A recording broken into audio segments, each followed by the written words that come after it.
ৰাণা গোস্বামীৰ দল ত্যাগৰ প্ৰসংগত মুখ খুলিছে এপিচিচিৰ সভাপতিয়ে ভূপেন বৰাৰ প্ৰতিক্ৰিয়া। বিজেপিয়ে যাতে ৰাণা গোস্বামীক আলাই আথানি নকৰে। ইতিমধ্যে কংগ্ৰেছৰ পৰা বিজেপিলৈ যোৱা বহু নেতা কেৱল পিছফালেহে থিয় কৰাই থয় বুলি মন্তব্য সভাপতি ভূপেন বৰাৰ। তেওঁ লগতে কয়, বহাগ বিহুৰ সময়ত প্ৰকাশ কৰাৰ উদ্দেশ্যে এখন কিতাপ লিখি থকা হৈছিল যদিও এতিয়া কিতাপখনৰ কিছু পৃষ্ঠা সলনি কৰিব লাগিব। লক্ষণীয়ভাৱে একাংশ দলীয় নেতাৰ সঘন স্থিতি সলনি কেন্দ্ৰ কৰিয়ে যেন এনে মন্তব্য কৰিলে এপিচিচিৰ সভাপতিগৰাকীয়ে।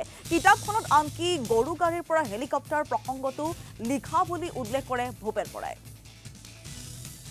মই অলপ দিনৰ আগতে বিজেপিৰ ৰাজ্যিক সভাপতি ভৱেশ কলিতা ডাঙৰীয়াক জ্যোতি চিত্ৰবনৰ লগ পাইছিলোঁ। তেতিয়া মই তেখেতক কৈছিলোঁ যে আমাৰ দলৰ পৰা ডাঙৰ ডাঙৰ নেতাবিলাক আপোনালোকে লৈ যায়, নি পেলাই বৰ আলৈ আথানি কৰে, বাজপেয়ী ভৱনত আপোনালোকে থিয় কৰাই থয় মঞ্চত। মই আজি আকৌ বিজেপিক ক'ম, যদি ৰাণা গোস্বামী ডাঙৰীয়াক নিয়াৰ কথা ভাবিছে আপোনালোকে নি পেলাই আলৈ আথানি নকৰিব।